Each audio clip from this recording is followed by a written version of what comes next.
Hey, what's up, Prosperity Nation? Randy Gage back here, and for another special show with one of my amazing friends.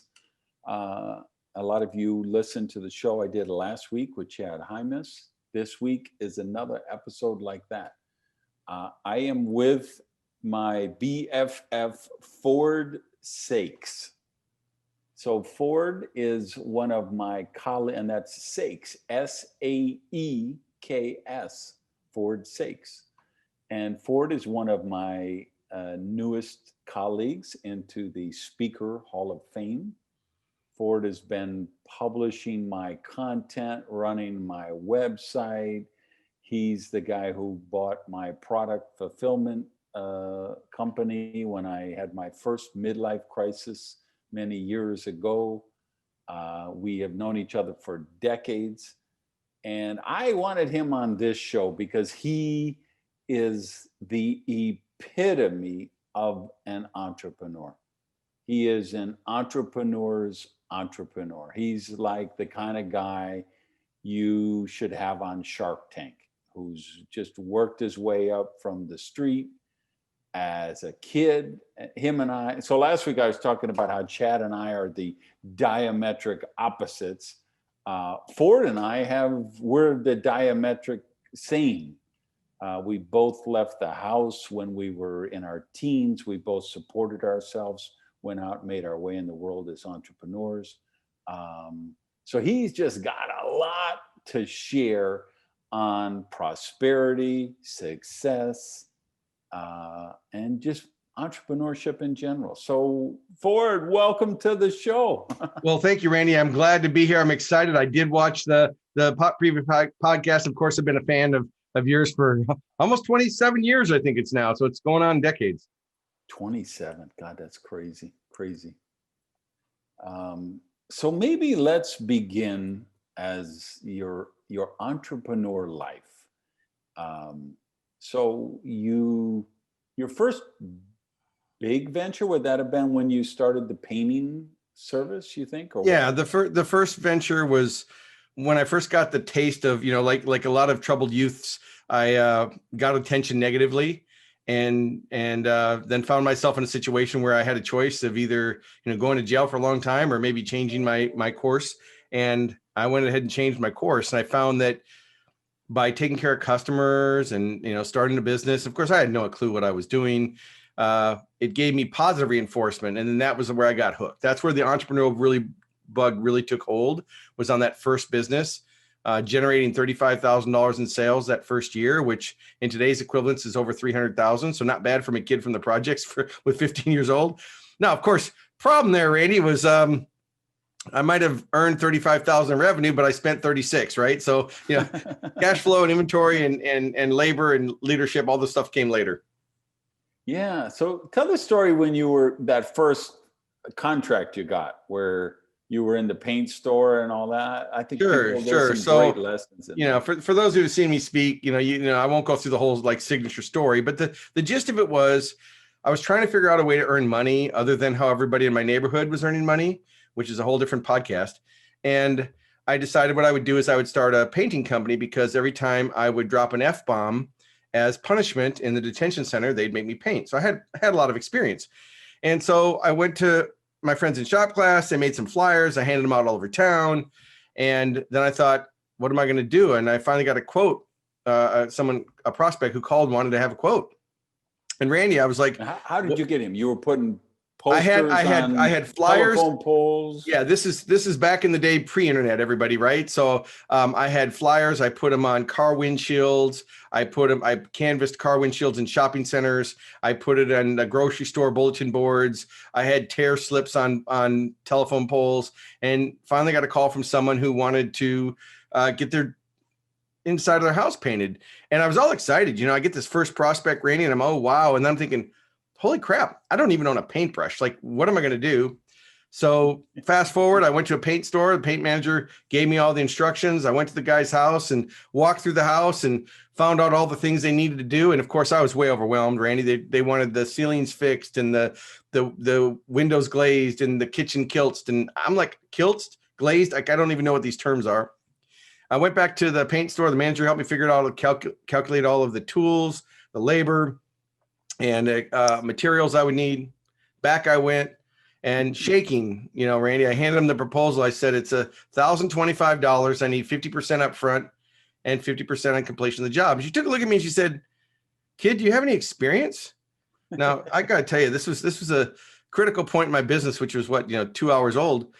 And I thought, well, I don't have anything to lose. So I said, look, if you're not 100% satisfied with the job, you don't have to pay. She said, honey, write him a check. And I got that check. That was the first check, $525, which was more than I earned in 90 days back in the 70s. And that was the start of it.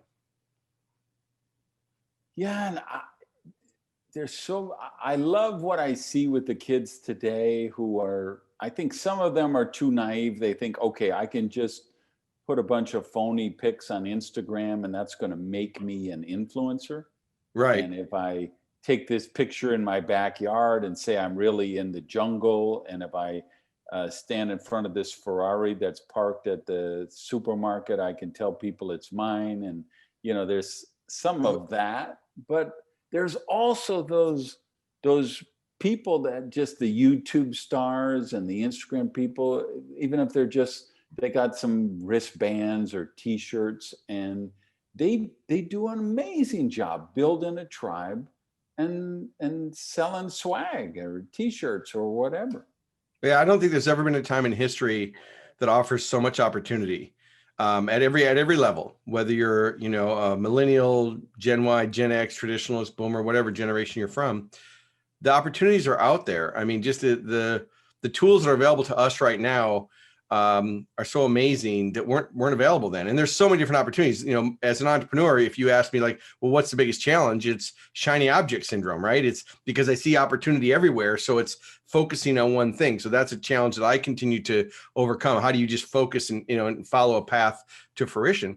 But with the kids today, and when I say kids, I'm talking anybody really, if they want to leverage the power of their digital footprint, they've never been able to do it between having a website, search engine rankings, social media, business directory listings, and review websites. I mean, the ability to reach your prospects has never been greater than it is right now. And, I speak to a lot of franchise organizations and franchise brands, of course, because they're my people, right? They're entrepreneurs that have their own business that are, they bought a minimum wage job, a lot of them, because they bought the dream, but they have to still work their system.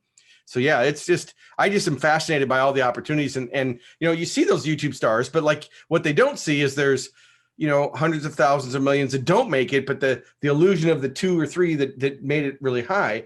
But even if you're not one of the mainstream ones, I've got clients of mine that sell videos to chiropractors, that a chiropractor can pay a monthly subscription so that when they get a client, they can actually just go click, 5 videos, create a profile for that person, and they make, $100,000 a month off their chiropractic videos.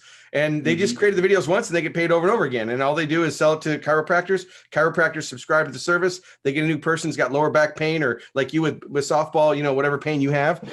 And they just say, okay, Randy, here's your treatment plan. And they fill the gap just by creating some videos. So yeah, there's just so many ways to do it. I think that, I think you taught me this, there's no such thing as a money problem, only an idea problem. You want to make more money, then ask better questions, right? Yeah. And it's funny to see the different generations now embracing technology and the opportunities. I think of like Andrew Sullivan, who was at the New York Times, and Glenn Greenwald, who was a co-founder of The Intercept. They both left and started their own Substack newsletters. A lot of big journalists are that. Now, these are guys and gals who've always had paychecks in the corporate world.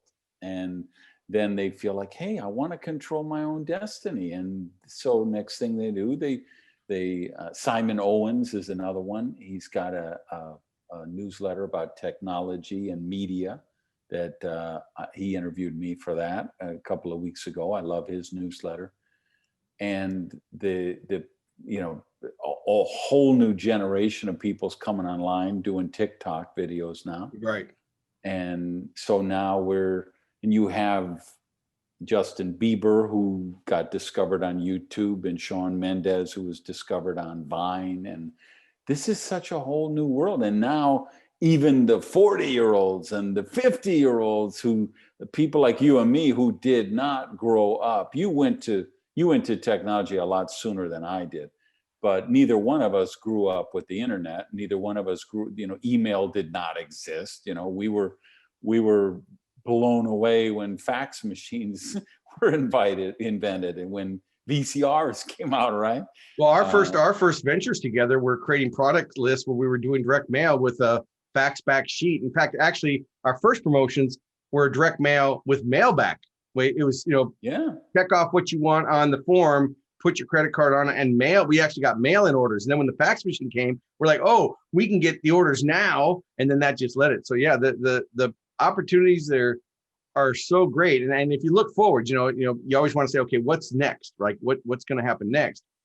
You really got to think about artificial intelligence and voice activated devices. I mean, whenever I was doing a virtual presentation, I had like 600 people on the call. It was a big Zoom meeting. And I made a comment and I said, so for example, if you have Alexa or Siri or this, and all of a sudden all the devices started going off because, their speakers were going off, and I was setting it off. So just the opportunity to stay in mainstream and maybe have a side business, or to jump in with both feet and do it. I just think that it's almost overwhelming of the opportunities that are out there. And the access, I think the other thing too is it's access. When you and I wanted to learn something, we had to buy the book and we had to travel and go to the event and spend the time, studying like you would do in Key West. You'd go to Key West with a stack of books and you'd, immerse yourself in whatever it is that you were at the time, whatever the venture was at the time, and whatever businesses. And of course, we both have had multiple different businesses over the years.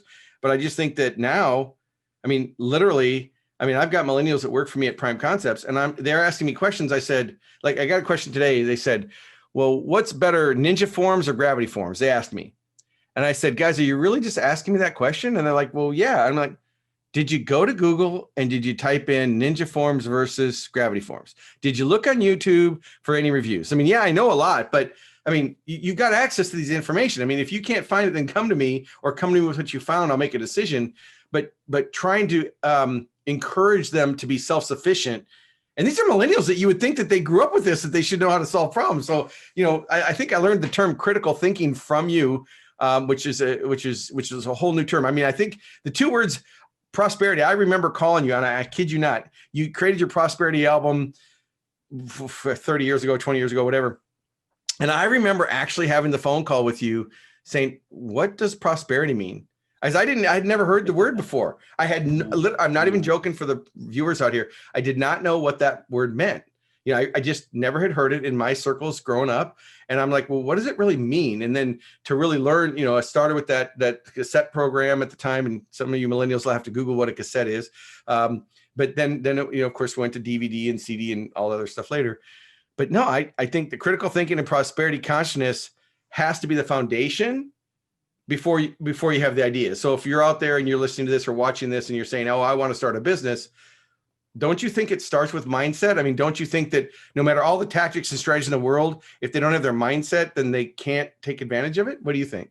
Yeah, it's like I was in the gym and there's like 4 people standing around. There's 4 TVs in my condo gym, and there's 4 remotes, and sometimes the remotes, the batteries or whatever, right. This remote works for that. So there's 4 people and they're desperately trying to turn off this TV, which is somebody has left on, and it's just blaring and blaring, and they're all standing there.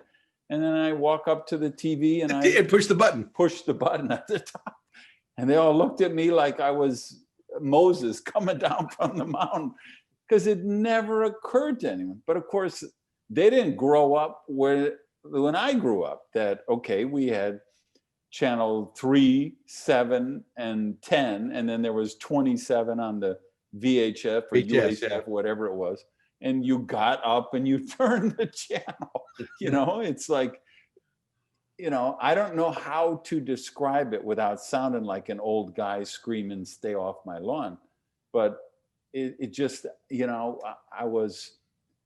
when I lost my pizza place, that's when I said, man, I've always wanted to be a writer.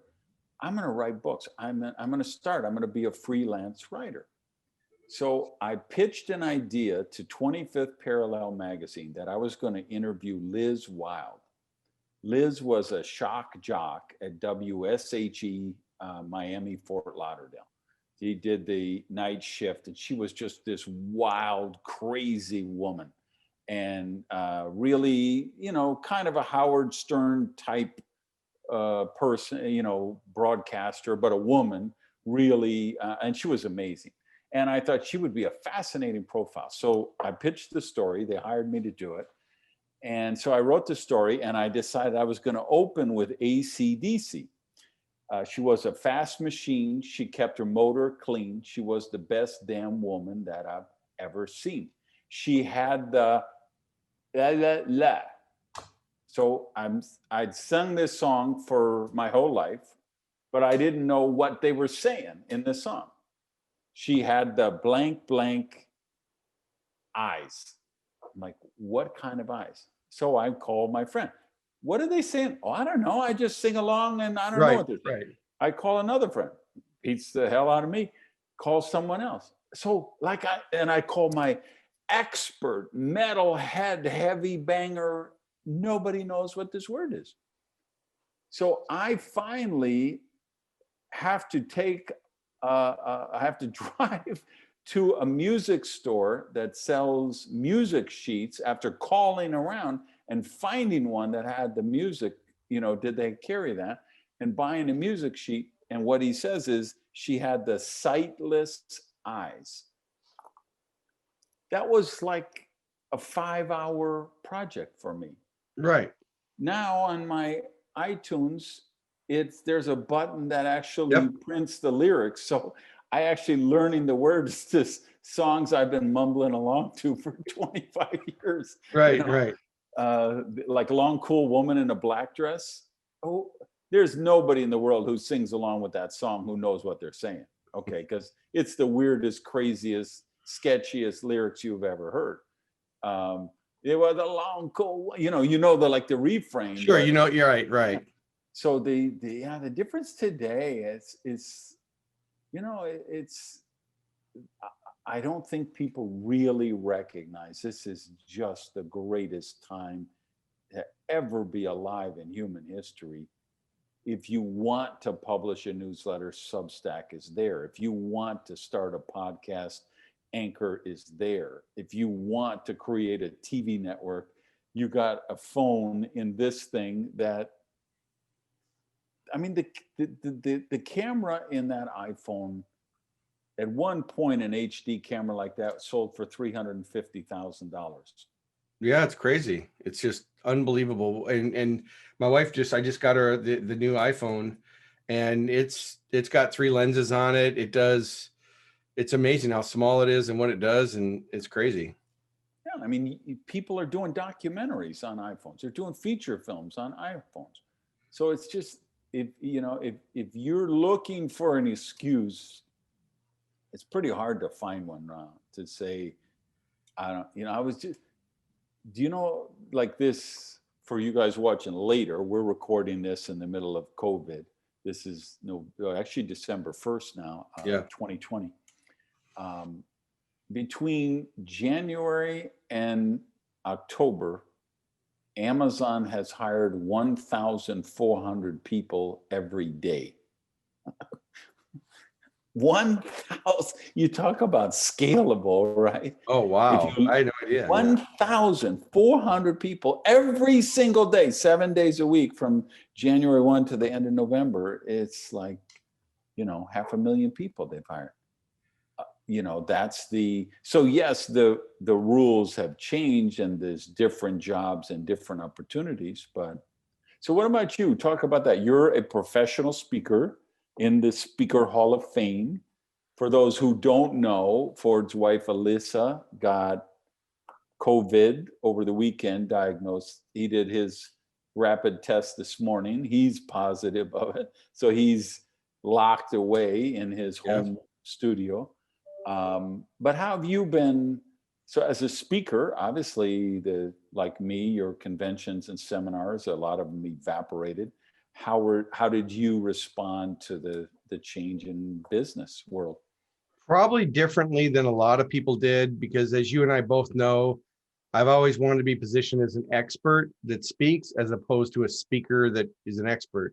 For those of you, what I'm really talking about is, they're paying me for my expertise, which is business growth. So my topics around business growth, digital marketing, how do you generate leads and sales and leverage these tools? So that's where my speaking is. Now, along the way, I've attracted a lot of speakers, authors, trainers, consultants to me because they wanted to monetize their expertise. So when COVID hit back in March, everybody was freaking out.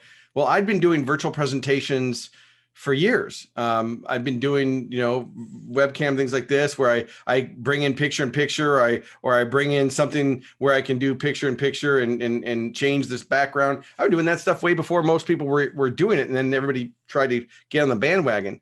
And then there's a lot of professional speakers that were really great on stage, Randy, but they didn't know how to work in this new medium. So their same keynote story that they used to get energy from the group and the laughter, well, if they're doing it on a Zoom call where everybody's microphone's muted, then they don't have that scalability to know, are they connecting with the audience, and is it working? So there was a lot of new nuances that people have had to learn. For me, what I did was again, zig when everybody zags. When everybody's going this direction, I'm going to go that direction. And again, a lot of these are things that you and I have talked about in our events for the last, 30 years. And what I did was I went 2-tier. I said, okay, conferences aren't happening right now. Companies aren't, bringing their people together to have conferences. How can I add value? What can I do? And I thought, well, I'm going to do a 2nd-tier marketing. And so for me, what I did is I reached out to community banks. And I said, look, you can't spend money right now advertising your bank. Your lobbies are closed. You can't build relationships. So they have a problem. They're losing core deposits. They're losing loan demand. They're losing the ability to build the relationships. And now there's no competitive advantage to work with a local bank down the street. You might as well go to one of the big banks like Wells Fargo or Bank of America. Like there's no advantage anymore. So I would call these CEOs, and I still do this, and I would say, look, why don't you go ahead and offer a training to your commercial customers, and it shows that you're supporting the community. So I created 3 different talks on, how to emerge stronger, how to keep the momentum going, and, something else like that. And I would pitch them and say, okay, spend X amount with me, you sponsor me, I'll run the whole thing, and then I'll give you the videos to use. And that's been really helpful because banks are willing to spend the money with me because they can't spend on TV and advertising. Where are they going to drive them? Like, right. It's not congruent, right? It wasn't timely, topical, and relevant. So I've been doing 2-tier marketing. I started with community banks and going after the CEOs, showing them. When you say 2-tier, what you mean by that? What I mean is, instead of normally the bank would hire me, or the conference would hire me, or the client would hire me to come in, like Subway or Orange Theory, or a company would hire me to come in and speak at their national conference to their franchisees. That's the 1st tier. It's direct, right? Well, what I wanted to do for banks is speak to their customers. So I'm not speaking for the bank employees. I'm speaking for the bank's customers. Right. So I would contact them. The 2nd tier. They're hiring you to speak to someone else to. They're sponsoring me. They're sponsoring an event. Yeah, they're sponsoring me to speak to their commercial customers. So they already have the market. They already have the relationship. They already have the people. And by doing this, I gave them the whole marketing kit and everything. So all they had to do was pay me. I produced the whole thing. I recorded the whole thing, changed their website, did the whole thing as a turnkey package. And it was great for them because they got media out of it. And I can, like Mission Valley Bank, and you guys can Google Mission Valley Bank and go look at their website, and you can see the programs I did. They're live. They've posted it on their website under their tools section at Mission Valley Bank. And that's just one that I just did recently. And I did 3 different events for them. I think I did Superpower Success, Generational Marketing, and Your Digital Footprint Needs New Shoes. And they paid me for a 3-part series. They were able to communicate out to their market and to their other prospects in their area. And it was a great use of their marketing dollars. It was a great use of me because then I'm not only helping the bank, but I'm helping the bank customers. And of course, because of the way my model works, now I'm actually reaching new people that can be on my list and that can buy from me too. Yeah, and that will when this is over, a lot of those people could hire you to come and speak to their organization. Right. Because again, some of those organizations are big enough to hire me direct. And so they're looking at that. So I've been speaking for some distribution groups, people that manufacture products and they have a distribution network, and they're hiring me to speak to their distribution network. And some of the large multi-unit franchisors are hiring me to come in and speak to their commercial customers. Like I've got an event on, whoops, it says my internet's unstable. You can still hear me okay? It just for a second or two, it clicked a little, but not No bad. worries, because I have really fast internet here, so it shouldn't be a problem. But again, you never know what they're throttling, because everybody's working from home now. But I'm speaking for a distribution network, and on Thursday this week, I'm speaking for a company called Comfort Keepers, and they're hiring me to come in and speak to their independent senior care people that they offer in-home home care.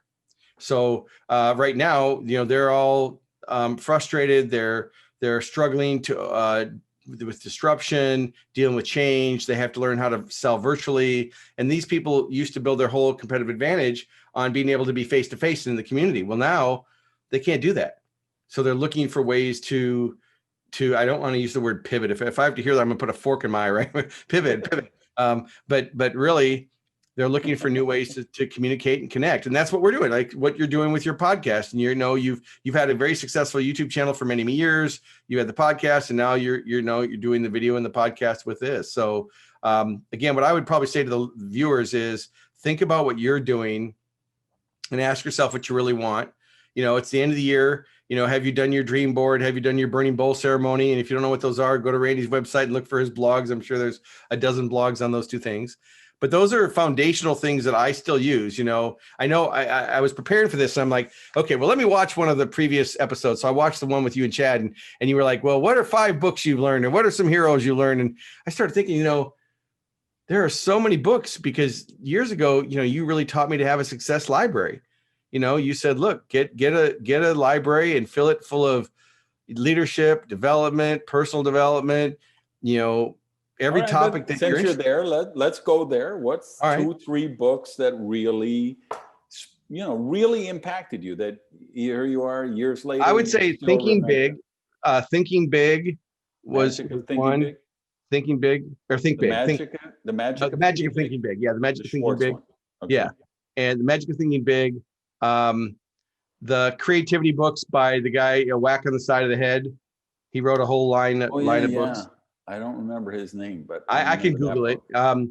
The Power of Now actually has been a good book. Eckhart Tolle, it's old now, but actually the audio.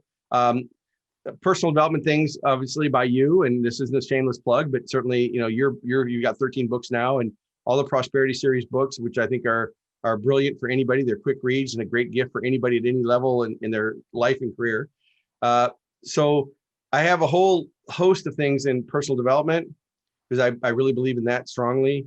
And then, of course, whatever the modality is that I'm trying to learn. So now I listen to more audiobooks than I do, reading. I do tend to listen more, and I watch a lot of video, learning. I have a lot of books. There's tons of them right behind me. Scaling Up is a great one. I'm just thinking Words That Sell. There's so many. It just depends on what the topic is. Words That Sell. That's a great book for marketing. Yeah. So your last book out recently, tell people about that. So last book was Superpower Success. And when I wrote it, it was from published through Wiley. So it was another publisher. And the purpose of the book was really going to be a business book. And the title was Common Sense is a Superpower, because I've always been known for taking complicated things and being able to distill them down into easy to understand processes. That's a real gift. That's a real gift that you have. So I was wanting to write the book about how people make growing their business too difficult. And so I put the book proposal together, got the advance, started writing the book. And halfway along the way, the publisher came back and said, we don't want a business book. We want a personal development book. And I was like, but this is the book I want to write. So we had to change the focus of the book, or I changed the focus of the book to be more personal growth and development. So it's a good book, But if I was right, and that book came out in 2012, so it's been a while, and I've got a new one that I'm working on called Accelerate, which will be out in January.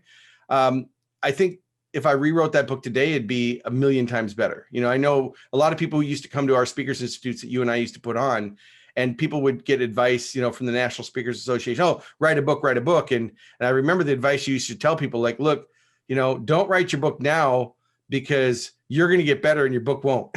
You know, you're going to evolve, and the book you write might not be the book you really want. And that's always kind of rang true in the back of my head.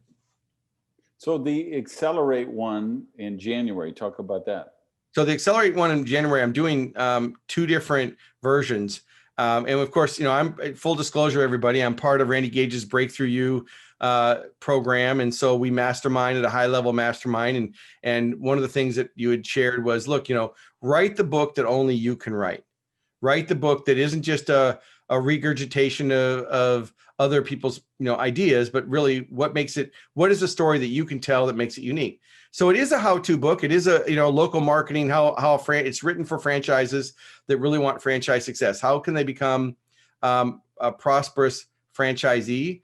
And in the franchise business, they're really tightly knit, where I'm doing 2 versions of the book. I'm doing the franchise version, and then I'm doing the public market version, because there's some nuances that are different. For example, in franchising, they don't want innovation. They don't want creativity, right? If you buy a franchise, they want you to follow the system. Right. So I have to take the creativity and innovation part out that I would typically put into a regular book. So it's going to be about how you can increase the average transaction, how you can get more high value clients, how you can create a referral network, how you can leverage digital, and how you can improve your business operations. And of course, there's 3 parts to the book. The first part is really mindset, how to have a success mindset, because every keynote I give, whether it's the one I'm doing Thursday or every presentation, I just so strongly believe that if you don't at least address the mindset piece, it doesn't matter. Like I said this earlier in the interview today, it really doesn't matter. And it's not woo-hooey. It's just, it really doesn't matter, because people, they hear it, but they don't really take any action on it. If I really want to connect with them, I've got to connect to that mindset piece first, and then introduce them to ideas. Yeah, and for those who don't know, Ford and I personally are not our friends that hanging out eating nachos in Hawaii or whatever. Ford has been in my masterminds for a long time. And I'm kind of always saying, you know, I beat him up. My job as his coach, where I beat him up, is I say, okay, so we partner on a lot of things. And I always say, Ford, you have so many worthiness issues. If yes. I need to make $1 million on a project, then I know I can't partner with Ford, because Ford will have a subconscious, this is in the past I'm talking about, I'm not affirming this for the present, so we're going to cancel any negative programming. I'm good. But in the past, I would have said to him, listen, I need to make $1 million out of this, so I can't have you as a partner, because you're going to find some way to sabotage this because you feel guilty about making money. So I'm going to hire you as a consultant and just pay you, and then I can make my $1 million, right? Right. So how did that, and you know, and I think part of that is because Ford is an orphan, and he had to overcome that feeling that comes from that. So would you talk about that? Sure. How has that affected you? How do you deal with it? I mean, that's a real issue for anybody because the reason he was out painting is because he was going from foster home to foster home and just never fit in, and then finally ran away. So that's kind of the backstory that people need to know. Tell them the human side of that. The human side is, I think it's an ongoing process. It's not like you've arrived and then it's done. I mean, I still deal with the same worthiness issues that that 12-year-old kid from the project carrying a 9mm that doesn't feel worthy and still has the prosperity issues that, you know, I've made millions of dollars in my life. If I would have managed my money properly, I'd be living on an island somewhere. You know, there's never been a problem with me making the money. It's been with me controlling the money, and it still is. I mean, I've got a staff of 9 people right now. My payroll is, mid 5 figures every 2 weeks. And, I got to keep the baby birds fed. And, most of my mastermind buddies have looked at me and said, what are you doing? Why don't just like let them go and just go do something else? And you've got so much value. And I've had periods of time where and you and I have sat at lunch and we've talked about it and I'm going to do it. And then I do it. And then I end up right back with the staff again. So I think there's something about the collaboration, and I don't know, maybe we could analyze this on another episode, but I like the collaboration process. I like the training process. I like having people around to facilitate and do things that I don't want to do. So that part of it I like. But I think that I know quite well that the worthiness issues are a daily challenge. I mean, it really is I get up in the morning, I listen to positive information and whatever book or story that I'm reading. I meditate. I don't put my phone in my room at night. I other than to play like a meditation, I listen to this lady, Lauren. If you Google her on YouTube and type in Lauren meditation, I mean, she's got the best meditation. I pay for Amazon Prime, so it allows me to play YouTube videos with my phone off. And so you don't have to have any ads or anything. And then I set a timer on my phone. So you can actually do this. I won't be able to focus right now on the screen the way we've got it. But if I go to the timer, you can actually see if I can get it to focus. So I'll set the timer for 30 minutes and you see when it says, when timer ends, stop playing. So you can actually play a video or play an audiobook. And I play the meditation one. And it's all about consciousness and forgiveness and healing light meditation. It's just things to help combat those years and years. I mean, I'll be 60 this year, and dealing with the 60 years of crap that you just got to continue to get out of. So it's not like you don't go to that event, you don't read that book, and then you're fixed. It's an ongoing process. So while I've made huge progress along the way, I'm also enough of a critical thinker to realize that I've only just scratched the surface. The more I know, the more I realize I don't know anything. Yeah. It's such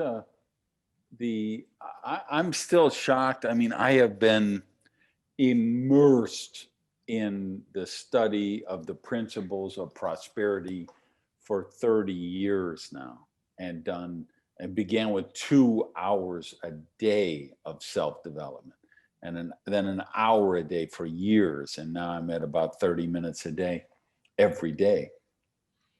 And I'm still shocked at some of the limiting beliefs and the just the fear-based consciousness that when it's a double-edged sword, I think, because you and we've always made payroll. So you're Right. you're listening or you're watching 2 guys right now who have both been out of the house as successful entrepreneurs since they were 15 years old. And the only way you do that is because you have to do that. You Right. have to make the payroll. So you find a way to make the payroll. And if that means you borrow money to make the payroll, you borrow money. If that means you sell your furniture to make the payroll, you sell the furniture, right? We have both gone through those kind of stages in our career. And so that's a great thing. The hunger drives you and it forces you to become more successful. But the flip side of that is the fear that's there. Like, oh my God, even now, I'm working on a deal right now that could make me a billionaire. It could. And that's pretty snappy talk, right, to say. But I mean, and maybe I'm just delusional, right? Everybody's delusional. I mean, Don't affirm that shit. Come on now. well, right. But I mean, if you watch Shark Tank, you know that, I was watching an episode last night. It was a college kid, and he had like a t-shirt that he silk screened, and he thought he had a business worth $10 million. And Right. the sharks were just going to fall all over themselves to invest in this thing, right? So there is some of that for all entrepreneurs. That's what makes us entrepreneurs. I remember that pizza place that I talk about losing. I remember sitting there with a notepad with my partner. Okay, average pizza is going to be $10 order, Friday night, we're going to have probably 250 orders. So 250 times 10, that's, Saturday is about the same. Sunday's a little, and then we finally get our certificate of occupancy on a Friday. So we open that Friday night because we've got employees on standby. We're paying rent, we're paying overhead. We've bought all this stuff, so we open the first Friday and we get one order. One large pepperoni pizza, who we were smart enough to keep the phone number of the last pizzeria that went bankrupt there. When we bought the stock from him, we kept the phone number. So they were calling for the old pizza. They didn't even know we had bought it. So we got one large, so I had a delivery driver. All he made was delivery fee. So he'd get $1 for a close delivery, which is the delivery fee, and the tip. So he made $1 plus the tip, and I gave him $20 extra tip, hoping he would show up on Saturday, which he didn't. He never came back. But that's part of the, when you go through what we go, Elon Musk says being an entrepreneur is like, chewing glass and staring into space, right? There's just some of that. It can be the loneliest thing in the world. So, but the other side of it, and that's the fear thing. So, I forgot we got it off track. I really do have this venture that I'm looking to launch in 2021 that I think might be a multi-billion-dollar business, and I will have a big stake in that. But still, you still get that nagging little fear-based stuff. If, like me, I was programmed with that negativity for the first 30 years of my life. Yeah, I think it's one of those things, wherever you're at as a listener or viewer, wherever you are in your journey, you can always better your best. And, I know that one of the memories I have when I back, as I managed Les Brown from 95 to 98, and we booked him at an event to do 80,000 people at the Georgia Dome. Now, at the time, for those of you watching, speakers kind of judge themselves by how much they get paid. Like your fee kind of tells you where you are in the pecking order. So at that time, my fee was 5,000, Les's was 30,000. So, so that's where he was back in, 95. And so I booked him for this event, 80,000 people. It's an Amway event. And we brought 3 truckloads of cassette programs, had like 20 stations set up all around the convention center, manned with employees to sell back of the room sales for the cassettes and do a book signing. And he gets up in front of 80,000 people and he gives 45 minutes, standing ovation. We sell at least $250,000 worth of products in, the next 3 hours. We get in a limo to get to the car to fly to the next event. And he's crying. And I'm like, what's going on? He goes, I forgot my 4th P. And I said, what the hell are you talking about? He said, well, when I started my speech, I told him I was going to give him 4 Ps, people, passion, purpose, and whatever the 4th P was. He said, I forgot. I said, Les, nobody knows. But because he was a kid from Liberty City, he came from poor as a, and if you know Les Brown's story, he came from poverty and had his own challenges along the way. So here he was, made, a great fee for speaking, sold $250,000 worth of products in 3 hours, but yet he was still infected with that fear that somebody was going to call him out. Somebody was going to challenge him and say, hey, you forgot the 4th P. And of course, no one ever did. But it just had to, it was really an insight into that world, because you think, oh no, it's, he's ironclad, and those people that have made the money and I've made millions of dollars. I haven't kept millions of dollars. So just for full disclosure here, I've certainly generated, I'm probably responsible. I know for the fact over $1 billion in sales with my clients that I've helped them generate. But here was Les, still infected after all those years and everything he'd done. He was still that scared little kid with his brother Wesley, from the projects in Liberty City, who didn't feel worthy. And it's just, so it wasn't money. And we both know less to know that, there's that contamination that, has been. So I think that, and over the years, I've had an opportunity to meet with like the people in Speakers Roundtable and Nita Cobain and Chad Hymas, who you had on as a friend and client. And I've worked with all these guys. And when you start to really get to know them on that core level, you realize that everybody at every level is dealing with that at some level. I mean, even like you mentioned Shark Tank, I've got a couple of the Shark Tanks that I've worked with on other projects. And even they deal with it. And of course, their numbers are way bigger what they've earned than what I've earned. So I'm not comparing me to a shark by any stretch of the imagination, but they're still dealing with the same thing. It's just at a different level. Yeah, one of the things which because you're in the program, but for you guys watching and listening, I have this Breakthrough You program, and I do a brief for them every month, just kind of a lesson. And what I wrote about last month was imposter syndrome. Yes. And what I'm telling my clients, my high level clients, is if you don't have imposter syndrome, I don't think you're doing hard enough work, big enough. I don't think you're striving big enough, right? Because if, like my mother, I could never tell my mother how much I make a speech. She couldn't even process it. Right. Right. Or if, once I had a company wanted to bring me to Russia for an all-day thing. I remember that. I know the story, but tell them. Yeah. So it was $50K for the day, but they're covering all the expenses, everything. So it was $50,000 clear profit, but it was on a weekend that my softball team had playoffs. And so I told, it was a lady who was, contacting me, and I said, sorry, I can't do it. That's my playoff weekend. She's like, it's $50,000. I'm like, I know. And I said, first of all, it's cold in Russia. I don't go to cold places in the wintertime. You're talking about December. It's just, I'm not going to go. So she's like, okay, we will meet you at the airport with a full length mink coat. And when you leave, you can keep it, right? Now, this is back a while. So it's actually, even then, maybe it was still not nice to wear mink, right? Because it was never nice, right? In that case. But back then it was not, nobody was going to come and throw blood on you or whatever. It was, so a mink coat, that was like, so 50K, but I'm like, there's no way I would do that to miss my softball playoff. If I ever told my mother that, if she knew that I could have, she never made $50,000 a year in her entire life.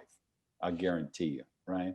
So if I would go home and say, yeah, I turned down $50K for a day's work because I didn't want, she would slap me into next week, right?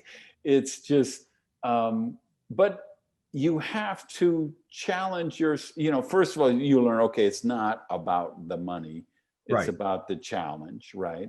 And it's about lifestyle. And you learn, hey, if you just keep chasing the dollars, it's not there. You have to have some kind of meaning, some kind of context. But I think, the thing I was trying to get across in the brief was so like for me, the idea that somebody would pay me 20 grand or 30 grand to speak for 60 minutes or an hour and a half or 50K for a day or now 85K for a day, there's no way, in one sense, I can't feel like an imposter. Because nobody in my family has ever made that much money in a year in their life. And I never, I lived on $7,000 a year one year.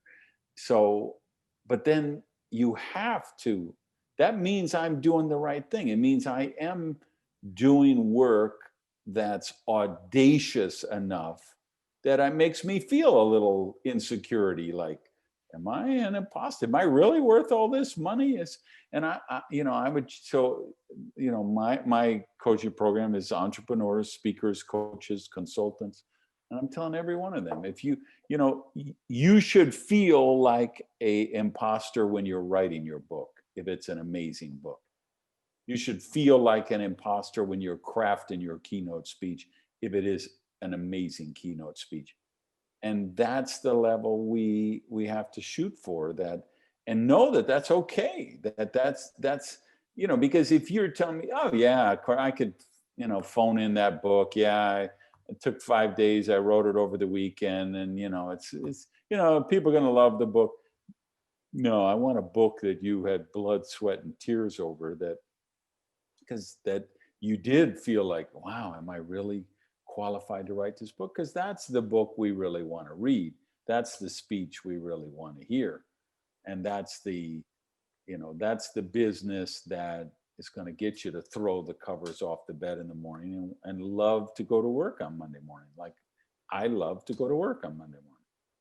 And I think that that's where having that success library, having that support system, the mastermind groups, the coaching, so even me as someone who's a, keynote speaker, author, trainer, I'm in the Hall of Fame.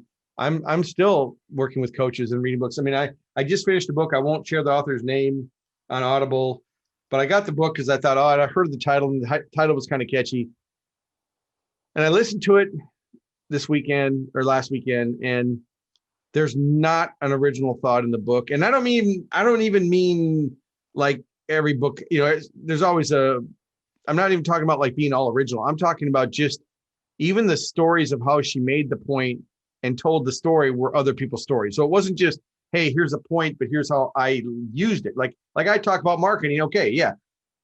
How to get leads, use lead magnets. I didn't invent lead magnets, but people want to know, how do you create them? What are they? What works? What doesn't? So certainly I'm going to train things that aren't original, but I have to show them my original take on it.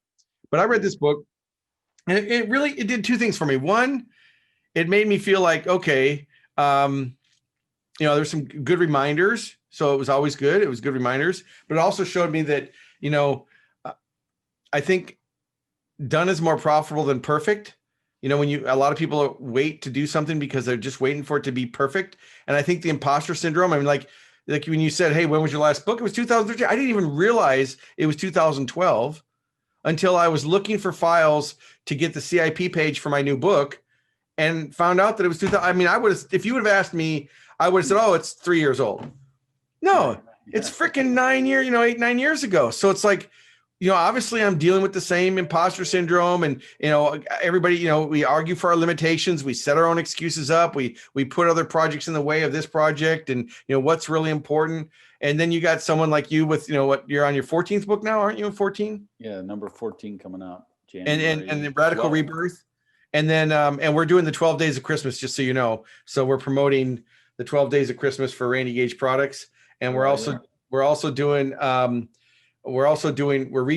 all the Prosperity Series books on print on demand. So we had to update, man. I mean, those things were done in 2003. And so none of the links are right. The addresses are wrong. The recommended resources have cassettes. Remember Crafting Your Vision? Yeah. So we had to take out a bunch of products and make them into the new century, right? You need to tell me this stuff, because I have one of the books you already have a new edition that I wrote, yeah. But I'm actually working on a new edition for another one of those 5 that I'm probably 80% done on. Well, we haven't printed. We've got the 5-book series. What we're doing with the 5-book series, and for those of you can go on Amazon and get them in digital, but we're putting the 5 books into one print on demand book. So they can buy the series as a book, and that way they get them all in one. And that way because the way printing works nowadays, it's easy to distribute it that way. But anyway, it was just interesting how many things have changed from then to now, how many, and some of the stories in there, and you had the story of the Concorde and some of the other things in there. And it's just, I remember the first Speakers Institute you went to, where you argued, you said, I can present in a t-shirt and jeans. I don't have to dress up. And then your mindset shifted. I remember when you didn't used to wear a watch, right? You wouldn't wear a watch. And then your mindset shifted to, okay, I'm not wearing it for time. I'm wearing it for style. And now you've got a watch collection, right? I'm in your will, right? Okay, put me in the will. All right. Because again, you got all the, but I'm just teasing you. But I would, as a takeaway here for everybody, let's circle back to the imposter syndrome. I deal with it, full disclosure. I deal with it on a regular basis. When my keynote fee now is $25,000, and when I used to get my first paid speech was $150. It was a commencement speech at a high school. They asked me to come in and speak. Oh, what a shit show that was. Pardon my language. I told every classic story that I thought no one had ever heard before. It wasn't really the lighthouse and the starfish story, but it was pretty close to that. And, of course they loved it and they thought it was great. But then I realized, that wasn't really authentic. And, how do you grow from there? But, like you said, getting paid that much, I mean, it's you look at where your fee is, now, and it's interesting because, and what I tell my clients too, is it's not the fee. They're paying you for the insight. They're paying you for the idea. They're paying for the fact that you can leave them with something that they can actually go back and implement, and they want a piece of it. And they're willing to, there's a psychology about how much they've invested to what it's worth. Right. And yeah, you can give it away for free. And, some people say, oh, I do it for free. And I just think that's just BS. I mean, if you really want to help people, make the money and then do something good with it. I mean, I was in foster care, which was hell. I had, I slept in homeless shelters, and I slept in the Goodwill boxes. Remember the old Goodwill boxes that had, I don't know if they still have them now, where you would put the materials in there. I used to get in and sleep in them at night because they had all the clothes in it and it was warm. Yeah. And then I'd crawl out in the morning, and we knew what their schedule was because we didn't want to get picked up and thrown into the truck with it. And but no, I just think that if there were some takeaways, I would say for everybody, get a success library, think about how you're really spending your day, turn the freaking news off, or if you do it, make sure you do it through the lens of entertainment. Like literally, I'll watch like 10 minutes of CNN, then I'll watch NBC, ABC, and then I'll watch Fox. And it's just interesting. I do it out from a marketing perspective because it's just so dramatically different. It's not news anymore. And no, and I'm not political. I'm not making this political. So this isn't a political statement. I'm looking at how people communicate and how they influence. And now you've got Biden with a lot of his cabinet, or the people I heard, I'm not political, so I don't know the right words, but a lot of the people he's getting are from CNN and MSNBC now. They during the Trump administration, they went into news against Trump, and now they're back in Biden. So now they're all coming back they're leaving the news to come back and work on Biden's team. The point isn't what they're doing. The point is how people get influenced by what they think is real when it's not real. That's the message I'm wanting to leave with you is you have to be a critical thinker, because if you just drink the Kool-Aid and then, you're hooking your horse to the wrong wagon. Yeah. Yes. I don't know if that made sense. Amen. It made sense to me. I don't know if it made sense to you. That's all it does make sense. We all have to look at that and just, don't allow anything into your mind unexamined. Always question the premise. Like when I watch presidential debates, I don't even watch CNN, which is my favorite network for political commentators, because they get some really smart people, Van Jones and people like that, Amanda Carpenter.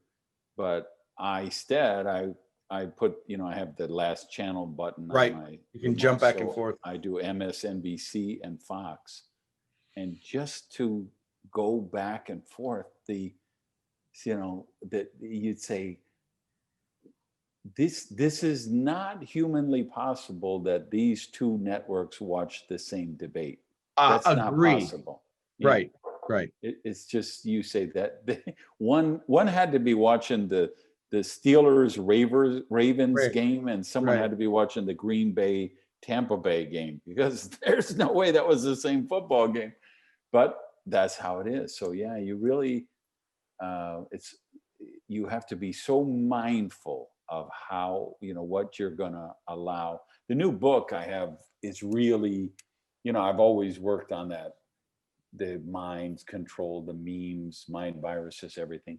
But I think in this new book, it's about how to reinvent yourself. I really tied it together. I feel like this is the culmination of my life work with this new book, because, and I'll give you guys here, if you want to know, if you go to randygage.com/radical rebirth, that's the pre-order page. It's actually up. We're not publicizing it yet because we haven't got the Amazon link yet. But you can pre-order it there, or pre-order a signed copy.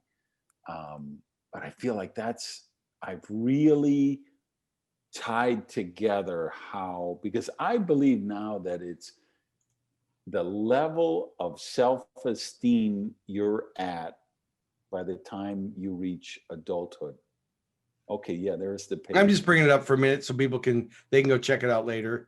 But it's got a video and it talks about what it is, just so they have a visual to go with it. For those of you who listen to the podcast, it's just randygage.com/radical rebirth, and the page will come up.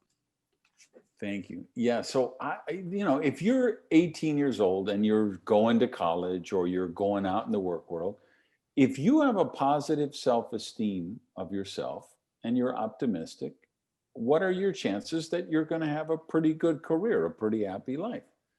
If you're 18 years old and you're about to go to college or you're about to go to your career and you have low self-esteem and you're pessimistic, what are the odds you're going to have a miserable life, that you're going to be broke, that you're going to be unhealthy, that you're going to be unhappy? And that's what I really tie together, I think, in that book, is how those 6 areas we make big decisions, where we make philosophies for living, marriage, relationships, work and success, money and material things, sex and sexuality, health and wellness, and all of the programming that here's some homework for you guys watching. If you haven't seen it, it's on, I think it's Netflix, but it's called The Social Dilemma. Yeah, I recommend that to all my audiences now. Yeah. Yeah, good. Because if you watch that and you see how much you are getting played by as a puppet by Google and Facebook and these entities, in the book, and I wrote my book before I saw that. And when I saw that, I was like, wow, I feel like they visually, when they have that guy hanging like a puppet, right? Because what I'm saying in the new book is that there actually is a matrix, but the matrix, the real one, isn't made by those agents you saw in the Keanu Reeves movie. The real one just happened organically because Google is learning everything. Where do you buy? Where do you shop? What do you buy? What website did you go? How long did you watch that video? Are you a Trump supporter or a Biden supporter, a Hillary supporter, or a whatever? Are you gay or straight or bi? Do you watch pornography?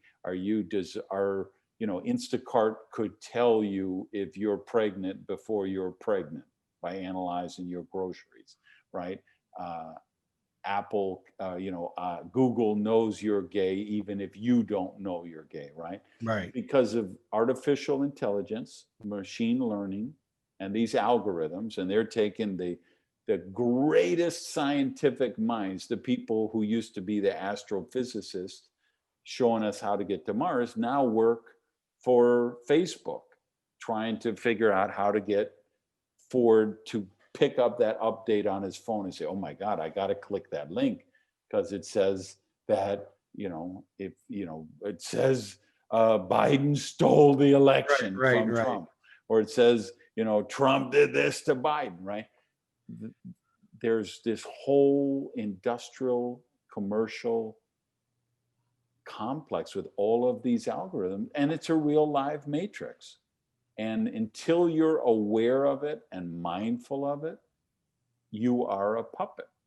You're just, the smartest thing Freud ever said was, until you make the subconscious conscious, you're going to call it luck or fate or destiny, but it's not. It's your subconscious programming. For you guys who follow my blog, I did a whole series, 7 different ones on how you create a philosophy of life. And then once you have a philosophy of money, that's the issue for like you and me. Mm-hmm. When we grow up on the streets and we're just getting money for survival, right? And we know we can always make more money. We can always, do another drug deal, right? So that's your philosophy. So then even if you're 40 years old or you're 50 years old, you're still like, well, I don't need to plan for the future. I don't need to invest. I don't need to, hey, I want that. It's a bright, shiny object. I like it. It will make me happy if I buy that. So I'm going to buy it. And you think you made the decision, should I buy that $40,000 watch or not? You think you made that decision on Tuesday, but you didn't make that decision on Tuesday. You made that decision when you were 18 or 19, and you developed your philosophy around money and finance. I agree. Right? And so not only are we prisoners in the matrix, but we're prisoners in the matrix of our own creation by this philosophy that we developed, that, and nobody knows it, right? If you go to the average person at the bus stop and you say, what's your philosophy about money? They say, well, I don't have a philosophy. What's your philosophy about relationships? I don't have a philosophy. I just know I love my wife. But they do. We all have a philosophy but it's just most people, they never mindfully explore that and say, okay, I've got a guy on my softball team. I mean, it's just got another text today. It's like, the universe has slapped me again. My car was totaled, and there's a message like that from him twice a week. His house burns down, his job, he gets fired, his car crashes, his car breaks down, meteorites land on his garage. There are people that are, and it would never occur to him that he has anything to do with any of that, because it's just, the universe has conspired to slap me again. I mean, that was what he wrote in the text. It's interesting. The one of the best experiences I had recently was a few years back, 3 years back now. I went to India, and what's called a hero's climb with Vince Pacenti, another speaker friend of mine. And we spent 3 weeks hiking in the mountains of India, climbing an unclimbed mountain and naming it for fallen heroes, either that have overcome like cancer or military. And so we did this expedition, and we went, and it was quite an experience because we were in the Great Himalayan National Park, in an area where you can't get into, but because we had special people with us, we could get into this area that the public can't get to, basically. But because of it, we had to have our phones off because we were too close to Afghanistan, and you couldn't have your cell phone on, or they would think you're military. So for 3 weeks, we had to have no phones. So like literally no phone, no text, no social media, nothing. And I remember the first 3-4 days kind of going through withdrawal. I mean, I was grabbing my phone and I was like, I can't get to things. And I was just looking at old messages. I mean, it was just because I still had the phone. It just was on airplane mode, right? Yeah. And then after about the first week, when we started walking and we were going back into areas that, they're still living the way they did 1,000 years ago with their own food, their own water, their own tools. I almost didn't want to come back. I mean, I will say I didn't want to come back. I didn't say almost. Like if I hadn't have come back, I would have been okay not coming back. I literally was like, there's a whole new world out here. But it was interesting because it took a good solid week before I could even really appreciate where I was and what I was doing. And then by the next 2 weeks, by the end of that next 2 weeks, I didn't want to go back. Like I had a whole different belief system and what I thought was important and what I needed to do. And, my son was dying of cancer at the time. And I was going through all this stuff, and I was just like, and that's really when it, that's like I said earlier, the more I learn, I don't know. The more I think I know. Now I know a lot about certain topics and, depth of expertise. But as far as how the mind works, like what you're talking about, I mean, I think everybody should watch The Social Dilemma. I think everybody should take stock in, how do they spend their day? Who do they hang around? I mean, it's the old thing. You can't go to any personal development without someone saying, well, you become the sum total of 5 people you hang around most, back from Napoleon Hill or, whoever said it. I don't know. Jim Rohn. Jim Rohn. Yeah. Jim Rohn, of course. But I would say that it really, those life lessons are so true. And the key is, what are you connecting to? Like the fact that you're watching this podcast and is important because you don't have to agree. I just hope that I stimulate your thinking, become a catalyst for change, and you rethink and you revisit your belief systems. And if you have a belief that isn't serving you, you get a new one, and you just decide, no, I'm going to change my beliefs. And I continually do that.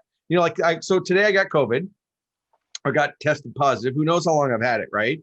And I just made the decision, it's not going to knock me out. Now, if something happens in 7 days, have a party and you can re-edit this episode and say he didn't know what he was talking about. But what I would tell you is I'm manifesting the health. I remember, for those of you listening, I did a deal with Randy. I can't remember what it was years ago, and I was supposed to FedEx him something. It was something really important.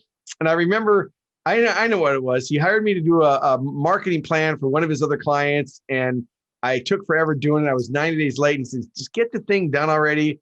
And I sent it to him, so it was supposed to get there on like a Tuesday, and it didn't get there. And I said, "Randy, I really sent it." He goes, "No, you manifest your negative manifestation is so great that you changed the airplanes at FedEx to prevent them from actually delivering the package." He said, "You've got to go to work on it." And and I'm thinking to myself, I didn't have that strong a negativity, but no, I probably had enough. I probably could change the whole universe. So I just think that, we have to visit our own crap. And I mean, I got a guy who's working for me right now, and he'll probably watch this, which is fine, but he's a copywriter, and he's making 48,000. I'll just tell you, he's making $48,000 a year at my company. He's a new copywriter, and as he gets better, I'll pay him more money. But he's never made $50,000 in his life. Never. He's always just hovered. So we had this conversation. He's been with me about 90 days, and we went to lunch. He's like, I've never made over $50,000. I said, well, it's interesting that you're making 48.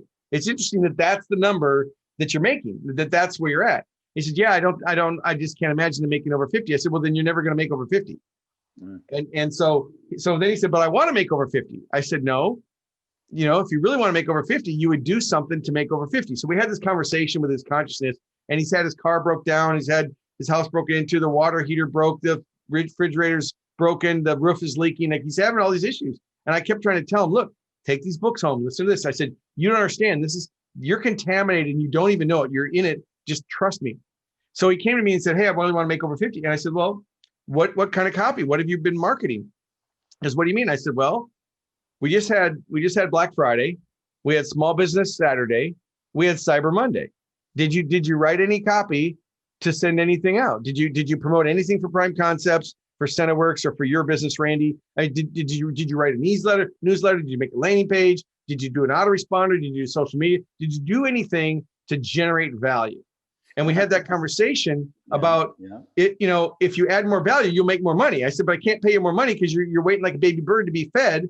And you've got to understand that I can't think for you. The opportunities are there, and so I just spit out those first ideas. And so now I'm expanding his mind, but I can tell he's still, because he's always lived in Wichita. He's never traveled that much. He's got a wife and a 12-year-old daughter, and he's kind of, he's a really good writer. So all full disclosure, he's creative and everything, because he reads a lot. So he's stimulated his brain. He's got a lot of experiences that he's read through other books, but not necessarily life experience. Right. And my point is that he is, like all of us, contaminated at a certain level. And my goal with him is to break him through that, just like you've done for me and for so many others, to pass it on and say, look, I'm not trying to be you. I'm not trying to be his guru or anything like that. I just know that if I don't change it, I've got to remove him from the position, because he will suck the energy back out of me. You know what I mean? I mean, and I love that you're challenging him in that way. Yeah. We all need people who challenge us in that way, because you tell a story of the refrigerator and the roof, and I'm like, and it really is. I mean, me. I'm not kidding.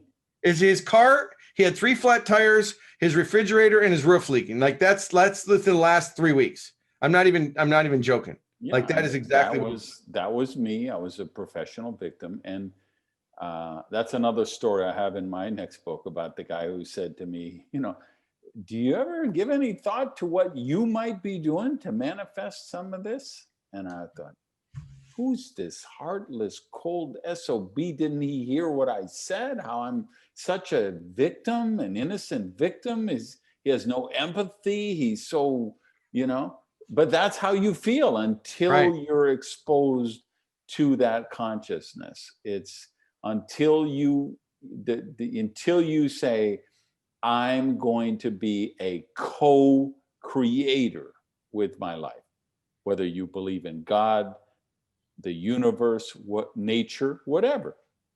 You can believe in any of those as long as you believe you're a co-creator, that your life is not just predetermined.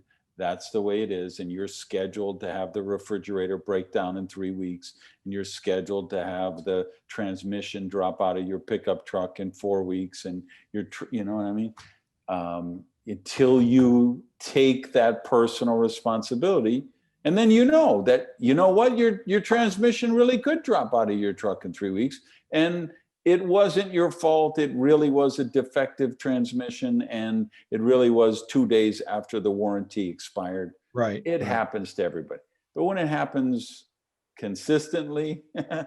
then you've got to roll in that. And that's where the breakthroughs are for people. So I love that you're challenging him and giving him that impetus to study some of that stuff. Yeah, it also reminds me. I mean, it's like, it's just like the people say, you teach what you have to learn. It's the same thing. I'm learning by example, saying that to them. So now I've got COVID. I'm at home. I had to let all my office go home. They all have to go get tested. So, part of me is like, oh crap, I got to make 3 payrolls this December. There's 3 payrolls every 2 weeks. There's 3 payrolls in December. That's, 80 grand. I got to make 80 grand. And I said, wait a minute. I'm not going to think like that. I mean, that was one train of thought. And the other train of thought was, hey, I've got 2 weeks, no excuses, get my book done. I'm sitting in front of my computer here in my home office. I'm not traveling. I'm not speaking. I'm speaking virtually, a couple times, but so now use it as an opportunity. So I think that it's not, it's like Chad says, or anybody who's ever been in any personal development, it's not what happens to you. It's what you're going to do with it. Right. W. Mitchell or whoever says it. And I really, truly believe that. And so I have both trains of thought. I mean, I have that old contaminated, oh crap, was me, am I going to die? And then I have that, wait a minute, I have a choice and I'm going to influence the best I can to go this other direction. All right. I think you just sent out a tweet back in the Bush administration. So it's probably not Twitter. Where's the best place for someone to find you? Well, the best place is probably just Google my name. It's on the screen, Ford Saeks. But you can go to, if you're looking for agency services, primeconcepts.com. If you're looking for, because I do some high-end masterminds from a marketing and business growth standpoint, profitrichresults.com. So profitrichresults.com. All right. Thanks so much for doing this. I just, I